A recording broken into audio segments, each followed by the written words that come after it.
In this video, I would like to review the concept of hypothesis testing.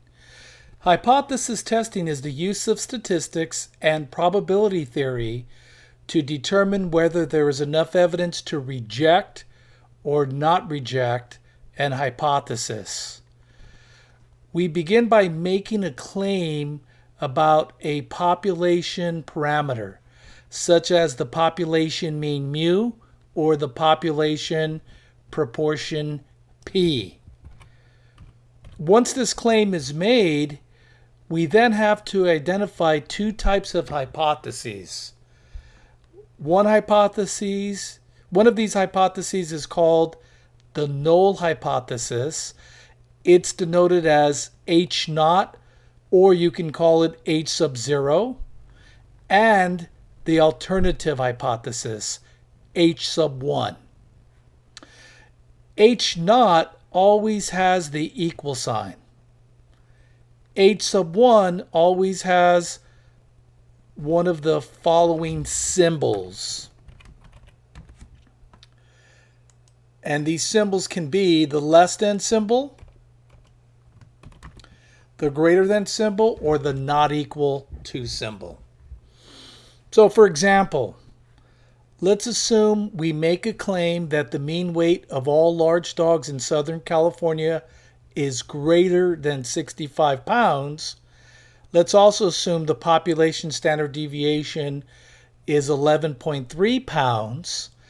The claim would be that the mean is greater than 65. We would identify this as the claim. Since it's greater than, that is an H sub 1 statement. H naught would be the mean is equal to 65. Okay, so that's the initial setup of the hypothesis test. We have to state the claim, determine H naught and H sub 1. The claim can be either H naught or H sub 1. Then we perform the test. The result of our test is to determine whether we reject or not reject H naught. The level of significance alpha is the chance of rejecting H naught when it is true. This chance is always minimized to the furthest extent, and it's represented as a tail area of a probability distribution. As we commence with the test, we should always be aware of what test we are using. If we're performing a z-test, we could perform the z-test for the mean. How do we know when to perform the z-test for the mean? Well, we have to be given the population standard deviation sigma. We could also have a t-test for the mean. We use a t-test when the population standard deviation sigma is not given, but the sample standard deviation S is given or can be computed using data. And then we could also have a z-test for P, the proportion. Typically, somewhere in the problem, a proportion is provided as a percentage or decimal.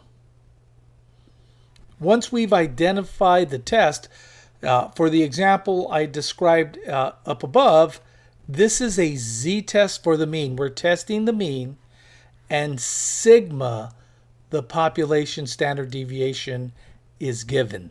Thus, we would use a normal distribution for this test. The next step would be to draw the distribution and shade in the tail area, which equals alpha. We use H sub 1 to identify the tail direction. So for example, if H sub 1 has a mean greater than some numerical value, we would shade in a right tail. If the mean is less than a numerical value for H sub 1, we would shade in a left tail. And if H sub 1 has a mean not equal to a numerical value, it's a two-tailed test.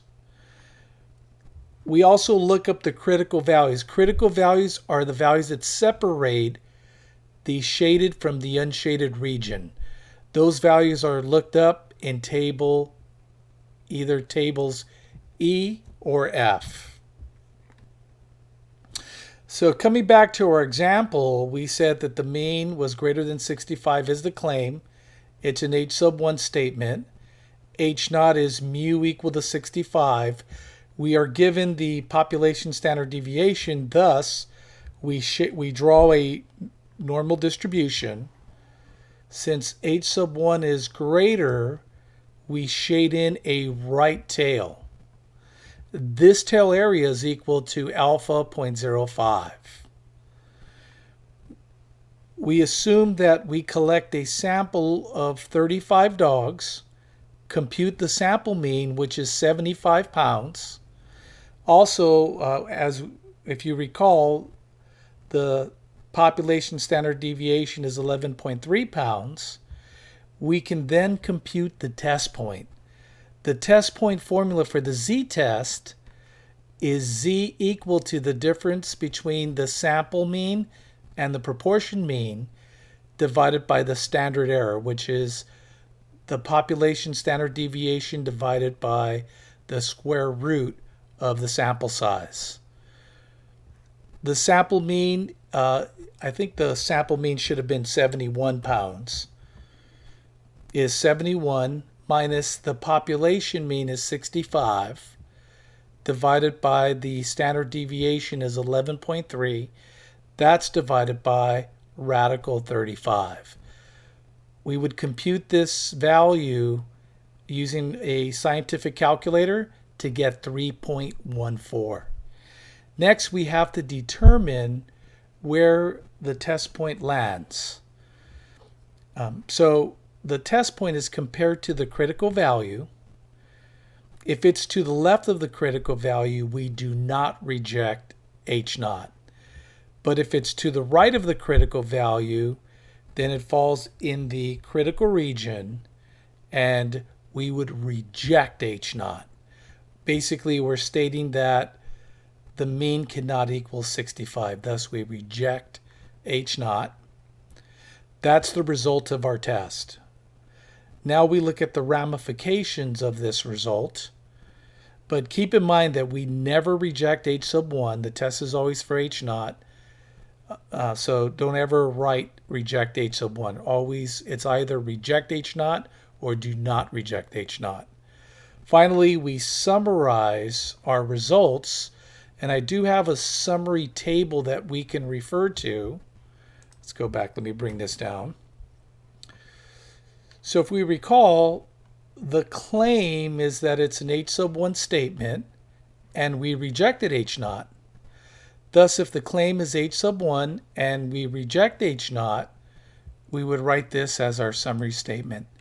There is enough evidence to support the claim that the mean weight of large dogs is greater than 65.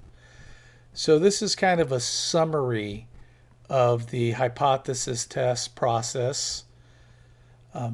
Like I said before, your test could be it could be a z-test for the mean, t-test for the mean, or a z-test for proportions. Please check each problem to ensure which test to use. Thanks for watching the video.